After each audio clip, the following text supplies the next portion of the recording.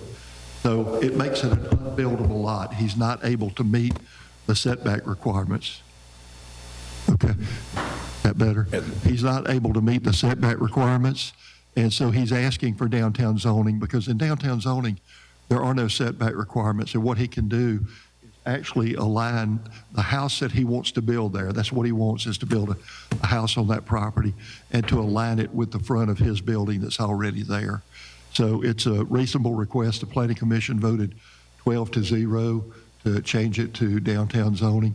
I know there was some concern. Mr. Marshall had asked me about some of the uses there, like couldn't they put a bar there? Well, downtown does allow a bar, but it also has a 500-foot distance requirement from residentially zoned property. So that in itself, would prevent someone from putting something like a bar there. Question. Thank you. I have no other comments. Thank you. Mr. Creel. So, quick question. So the 2 properties, or the 2 parcels rather, that are on the corner, they have Nixon Street addresses, correct? They don't front Cop or Peyton. The one at the corner of Nixon and Cop does face Cop. It does. I said it does face Cop. Mr. Seeger's office faces Nixon. The next property faces Nixon, and the next property, Cop, actually faces Peyton. Okay, so question would be, by designating those 2 downtown, would the adjacent properties to the east be affected because now that Cop Street and Peyton Street now has a downtown zoning on it? Is it going to affect the adjacent parcels? No, sir, it won't. Okay. And no opposition, no one was at the Planning Commission, I believe, that spoke on negatively about this on either side?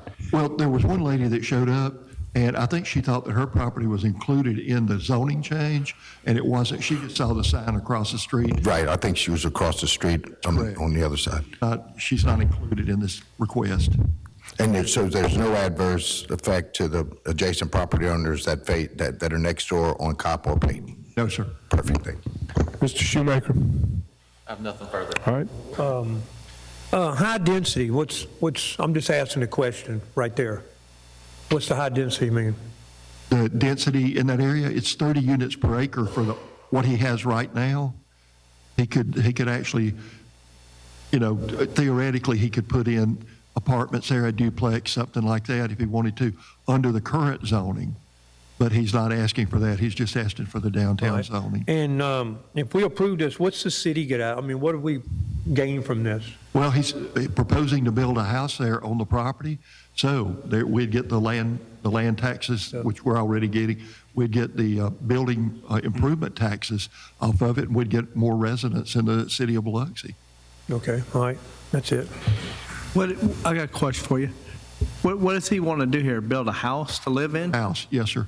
So why does he want to change it to downtown? If it's multifamily, he can actually build a house now. Setbacks. If he's required to meet the setback requirements for RM30, it would make it an unbuildable lot.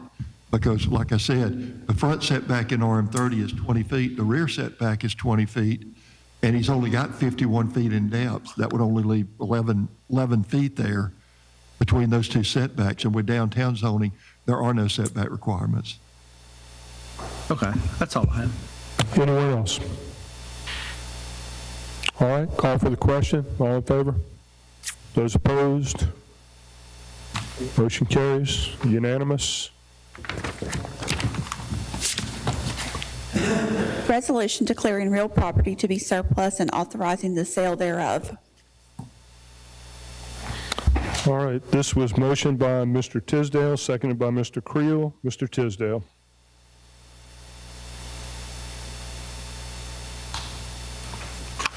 Yes, question, Peter. Given the language in the document for conveyance, what's the process to clear that reversion condition? Is there a process? I know these are curable to some extent. I don't know if there's more than one way to do that, but can you briefly describe what that process or those processes would be? Right. One process is to get clearance from the Coon heirs. There's other processes of the city advertising and trying to do this, but it's something that the developer would have to take on. I will say, since the developer looked into this, they have expressed some interest of keeping this a public grounds and incorporating into their project.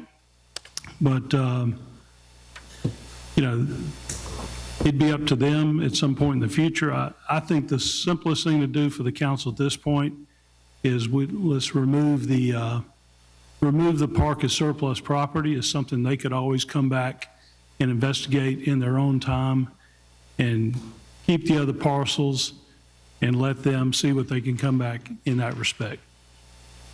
So that would require an amendment to remove that parcel from this resolution and declare the other parcels surplus, which again, as we talked about today, gives us opportunity to talk with the developer and let them do their further diligence as far as what would be required. I'm prepared, remember that language, I'm prepared to make that amendment, but I have another question. Where Danella Park is, then to the west, you've got a city parcel. You got a city parcel with the water tower on it. And below that, you have a city parcel. Right. And then to the west of the water tower parcel, there's another city parcel, correct? That's correct.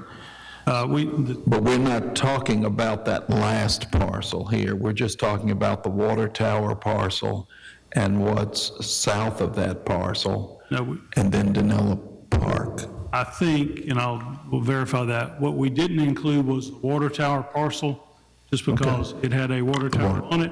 However, the developer may want to come back, and there's area to the south of the water tower that is not being used. And if they come back and say, we need a little room here, then they could come up with a plan of how to deal with access to the water tower. This all still has to be.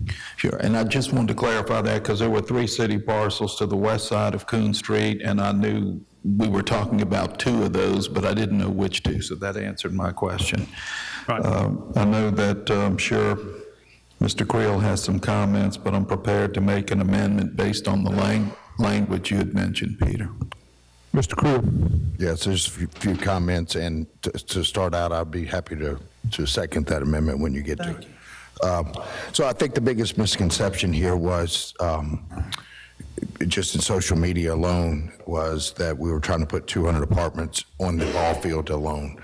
There's adjacent parcels that are included in this proposal, as well as I believe the developer has talked to 2 residents about possibly acquiring other parcels around what the city owns. So it's not 200 apartments that is just on Danella Park. It's 200 apartments that's in that area, and the other parcels with the city that were going to be included. So just so you know, that I know there's a lot brought up about the park itself and about the condition of the park, and I want to make sure I've referenced this, as I did last week, There was a group that came to the administration 3 years ago asking to adopt the park, to rehab the park, similar to what was done at Miguez Park. They were prepared to put lights, they were prepared to rehab the field and make it playable again, just as Miguez Park was done by a private entity, and they were told no. So there still is a huge outcry of people that want to come in and rehab this park if we so desire, and take it over and make it once again a playable park. I know for a fact that the Danella, there's a Danella group of people that played there that has a reunion every year, the Danella reunion that they have. So there's a huge history and following with this park of people that lived in this area that, as you say, no longer live here due to an act of God, and they've moved on, but they still want to remember where they come from, and I think we need to respect that. I think we've mastered the art of the version of what needs to happen there, and then without beating a dead horse, I'm happy to move on to the amendment if no one else. We'll see if we have some more discussion, then we'll come back, gentlemen, to both of you. Mr. Gray? I think making a motion to take the park out is a great thing. But I think Mr. Tisdale's going to make... Tisdale's doing that. I'm saying that I think I support that. Okay. Taking it out All right. till we look at different options for that property. You know, when we look at these things, sometimes we look at it for the better of the city, and sometimes we misunderstand what we're doing, but we need to come together like this. I mean, if this didn't come up, you got to look at it in a positive way. Now, we may have a group of people want to come in here and rehab it where they didn't come before. Now they want to come. Or, you know, whatever it was before, that was before, now this is the future. Let's look ahead and go ahead. So I think it's a great idea. And like I said, we need to look at doing some rezoning for that whole area. So that's all I have. Thank you, Mr. Gray. Anyone else? I'm going to speak on behalf of our Ward 2. We're going to stand with Ward 1. Thank you. I got one more thing to add. All right. Mr. Crip?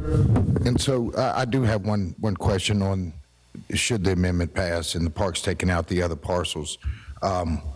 When we listed as surplus, so now that we know there's a developer looking to do what he's looking to do, when we listed as surplus, do we surplus it under the current zoning even though we know that it's coming, or do we rezone it and make it worth the amount it's going to be worth at the development price as opposed to a single-family dwelling that wouldn't be eligible for apartments? How does that work?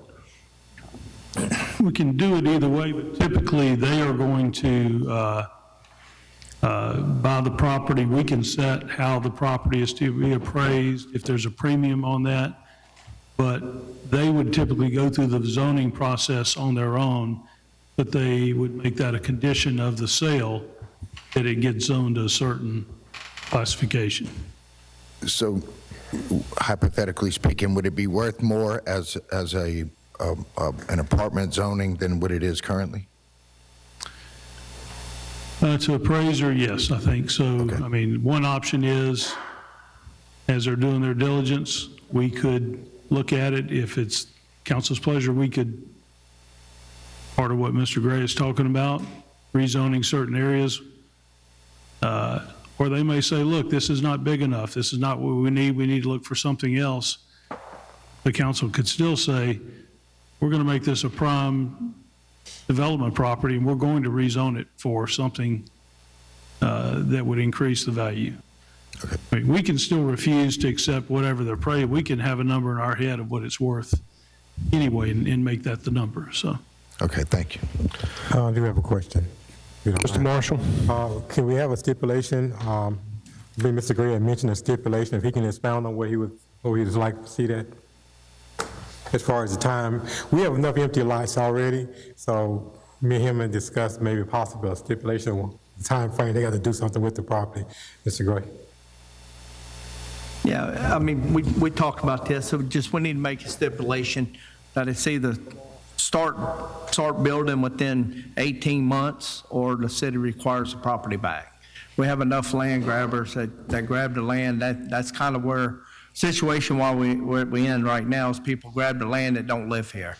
You know, they bought it thinking that casinos or whatever was going to buy it and build and never built. Now, you look at a lot, they want 90,000 for it, it's worth 10. So that's what we would like to do, put some type of stipulation so they go ahead and start building. Perhaps the earnest money can be a negotiating tool or something like that. They don't develop, they lose their earnest, or... I think another thing is you can say the city has a right to buy it back for half the price or something like that. There's another way. That way you're getting a lot more than earnest money. But I think we will come up with whatever stipulations we have, and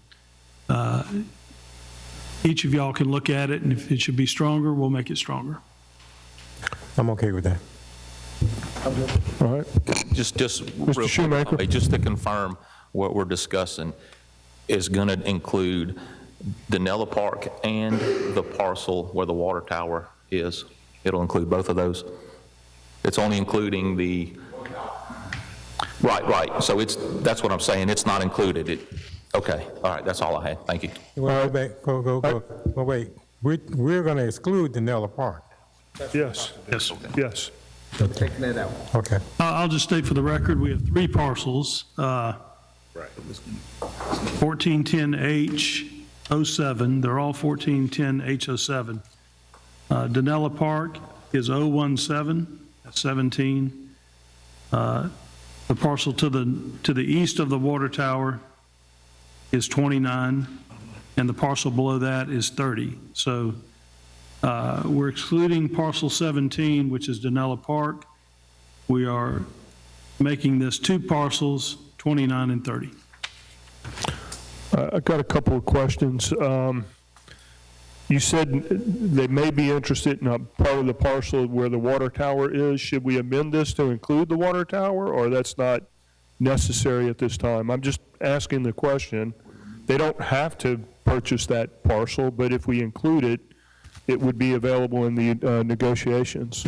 But we would have to, there's some old streets in between that could be vacated if they want to go that route, but. So leave it be for right now? Because we'd have to survey and get it, and we would want an actual physical description of what acreage is there. Thank you. Mr. Nail.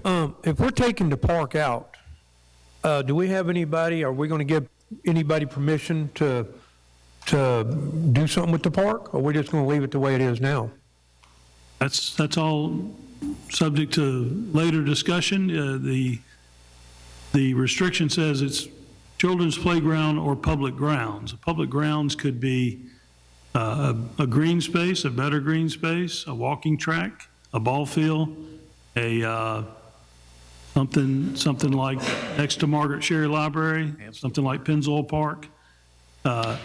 It sounds like most people want to keep it a baseball park around here.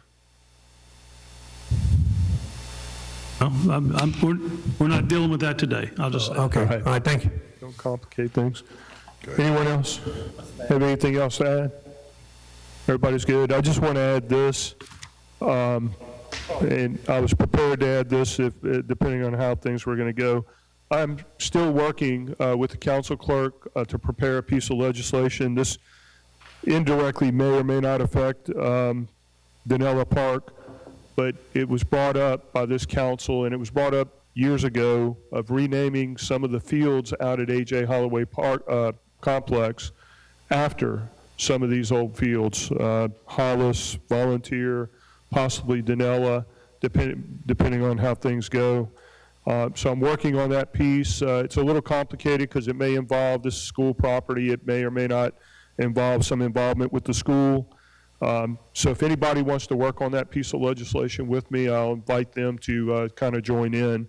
It'll be a fun piece of legislation to work on. All right, any other discussion? There being none, we're going to call, I'm sorry? Yes. All right, the amendment, Mr. I was Tisdale. prepared to offer an amendment, but I'm deferring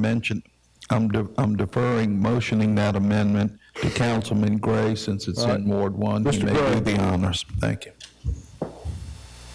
Yeah, I would like to make a motion that we remove. Amendment. Would like to make amendment that we remove the ballpark out of this surplus property. All right. Do I have a second? Second by Mr. Creel. Any discussion? Just real quick, Peter, if we Mr. could. Gray, wait a minute. Mr. Gray? No, I have none. Mr. Creel? If we could just identify that parcel, what is it? You said it was a 017? 017 is being removed from the resolution. I've amended the resolution for Carrie's sake that will state 2 parcels of property, parcels 29 and 30 are being declared surplus. Right, and then, perfect. I think that's it. Gentlemen, I'd just like to add as we get ready to vote, thank you for your leadership on this. I hope everybody watching was able to speak today, agrees with the outcome. All in favor?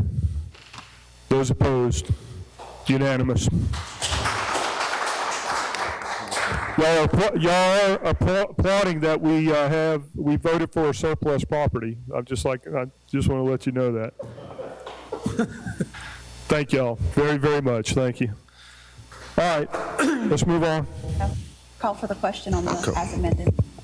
Oh, now we got to vote on the resolution as amended. Need a motion? So moved. Moved by Mr. Creel. Do I have? Oh, you don't? It's already a motion? Yeah. All right, just all in favor of the resolution as amended. Those opposed? Motion carries unanimous. All right, let's move on to the next item. Resolution finding and determining that the resolution of intent adopted February 10, 2026 was duly published as required by law, and that no sufficient protest described in said resolution has been filed by the qualified electors. Do I have a motion? A motion made by Mr. Tisdale. I'll make that motion. Is there a second? Who seconded it? Oh. I'll say Oh. Mr. Nail. All right, go ahead, Mr. Tisdale. If I understand this correctly, basically, we're certifying that the required publication and that we approved was in accordance with the law. Basically, we're certifying the process. Is that correct? That's right. This would have been on had there been no protest petition. So we're declaring that there was no sufficient protest. It still is very clear that it is not to exceed or up to 18 million. It does not authorize the city to borrow 18 million or any amount at this time. That is subject to these later workshops. But we had to use that number of up to 18 million because that's what the original number was. Okay, thank you. Appreciate that. That's all I have. Thank you, Mr. Tisdale. I don't have no comment. Mr. Nail, anyone else have a comment? My only comment is I don't think it'll be 18 million, but anyway. All in favor? Those opposed? What was it? 5-2? 4-3? What was it? 5-2? 5-2, motion passes. Need a motion on the consent. Moved by Mr. Creel. I have a second. Second. Second by Mr. Tisdale. Mr. Creel. So let's see, on item C, the standard addendum, the only question, it looks like we're coming up with just a standard. Did we not have a standard before, or did we just have an addendum based on case by case? The standard addendum, what we use that for is often people present us with contracts that are pre-drafted that aren't compliant for a municipality with statutory law. Standard addendum makes those contracts compliant with our protections and our rights under the statutes. Like, we can't indemnify anybody. That's why we're amending it this time, because I get contracts all the time that say that I'm sorry. that say that we indemnify, and then we have to take the time to try to negotiate it, amend it, add in the words to the extent of it allowable by law. So we're just adding that into the standard addendum. The short answer is we did have basically this standard addendum already in place. We are updating the indemnification language to put that more in line with AG opinion. So it's just a supplement to the existing addendum. Okay, all right, and then E, real quick, so E, this, will we still, by adopting E, which is the standard deductions with facility rentals, correct, that we put in place, will we still see those deductions, or will it, okay, so, The authorizing directors responsible for the facilities to approve up to the rates that are stated therein. okay, so with that being said, since we will no longer see them, is there any way when they are done that we can get a cumulative report of what's been done and where we are? Yes. And the only reason I say that is because based on the report that we have here, so back dating May the 1st, so far this year, guys, you ready for these numbers, right? So the rental fees that we would have collected is $154,040. We have reduced and or waived $114,523 with the total revenue of our facility rentals of $39,517. Can I clarify that? Please. That is only based on things that we have waived or provided some discount for. There are many other rentals that people simply paid for that did not go. Oh, yeah, but That is not our total revenue. No, but that's the total revenue based on what we've had action on. All that. Yeah, what we've had action on. So keep in mind, there's things that we haven't had action on, and when we adopt E, we won't have action on any of it. So that's why I'm asking for us to be updated, I guess, on A, what we don't have action on currently, and B, what we won't have action on going forward. So if we can get, it'll be a total now, so.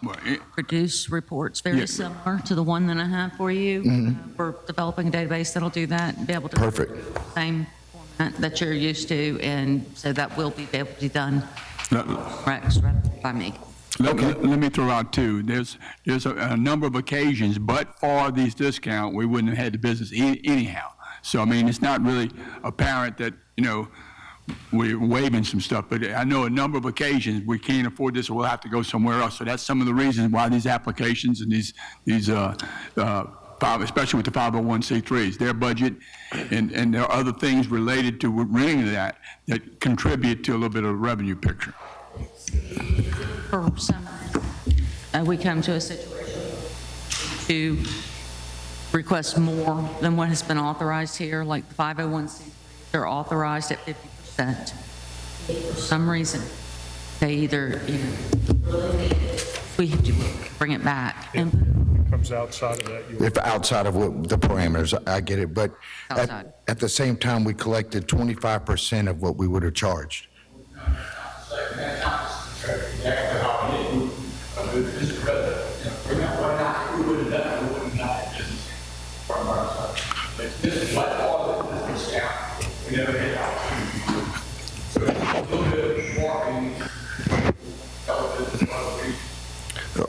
I get it. What would be nice is at 25%, I wonder what it costs us in labor, and then we'll really see the number. But, okay, thank you for that clarification there.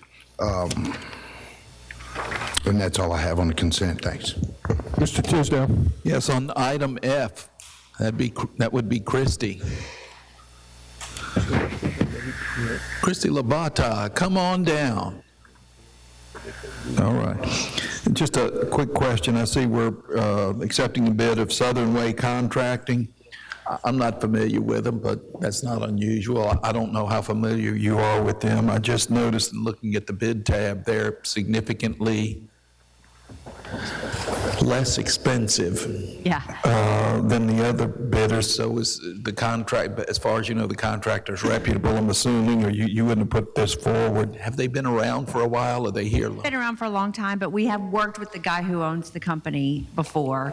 And so we've done work with them in the past. And we actually call them in and had discussions with them because they were so much cheaper, made sure you're good with your prices. Are you going to honor, we had those talks. We had a conversation on capacity to perform, because these numbers, we've got a lot of things like we've already loaded it up, ready to go.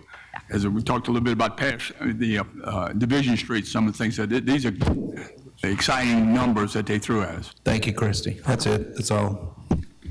Anyone else have anything on the consent? Mr. Nail? On D, how long have we've had these services, and are they been doing this right? On D. We've had access control in the Public Works building since it got built. We updated it, I think it was last year, so this is the first year we've had to renew the software. Okay, and they've been doing a good job? Yeah. Okay, all right. And on the C, who's the contractors we have now?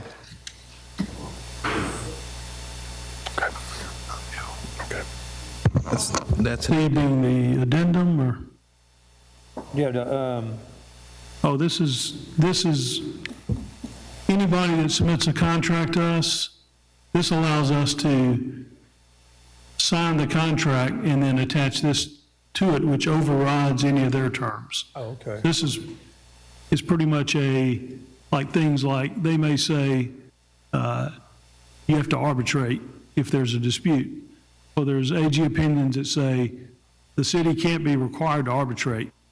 And, we want to go to court in Biloxi court, not New York. So this has a lot of standard terms like that to cover that. All right, thank you. That's it. All right. Anyone else have anything on the consent? Yeah, I want to say,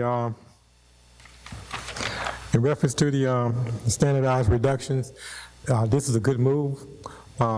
It's kind of embarrassing to ask that we ask those 501c3s to volunteer their services, to donate their goods to come into our city, and then we turn around and make them sit here and beg us. And right now, it evens it out. We want them to do what they do. We need them to do what they do. And this lets them know that we appreciate it. We understand that what they do has value. And that is the value that this city needs. Thank you. Mr. Creel? And guys, just so you know, the last minute added, I appreciate you guys including it. It is the resolution to grant application. to put out for the grant for the beautification commission, the 5,000. This is just us putting the grant out. Once it's awarded, then it'll come back to us. We'll have it before us again to accept the money. So that's why it was added. It was a timely manner. So I appreciate you adding it. That's what it is. All right. There being no more discussion, we'll go ahead and vote on the consent. I'll come back for the exceptions. All in favor? Those opposed? Motion carries. We'll ask for exceptions. Mr. Gray? None. Marshall? No. Mr. Nail? None. I have none. Mr. Creel? No exceptions. Mr. Tisdale? None. Mr. Shoemaker? All right, no exceptions. Thank you, gentlemen. We'll move on to code enforcement hearings. Mr. Jerry Creel.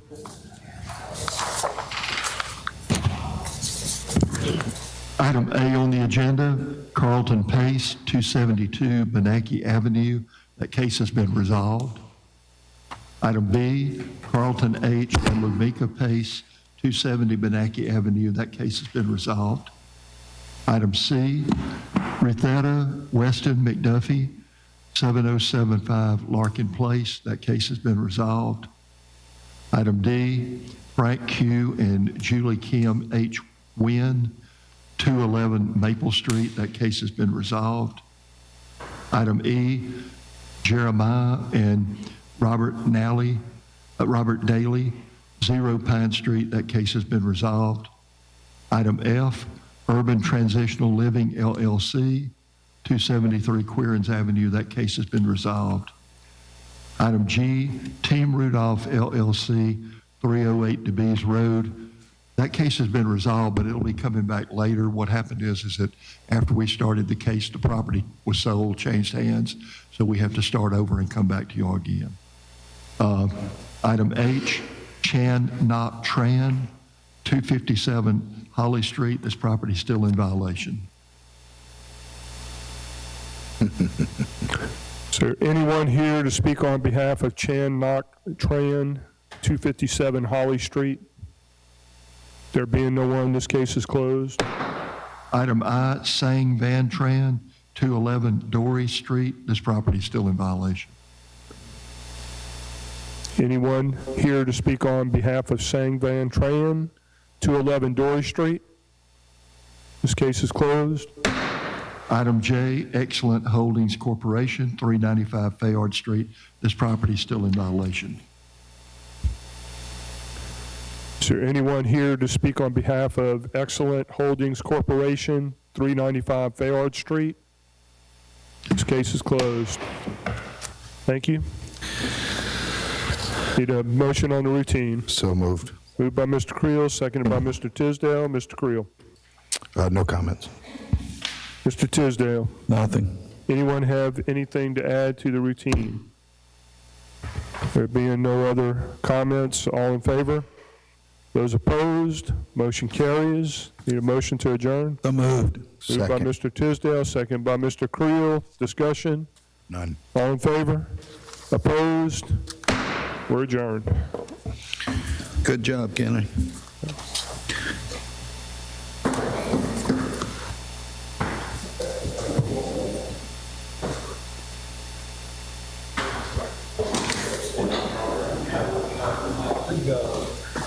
You out early.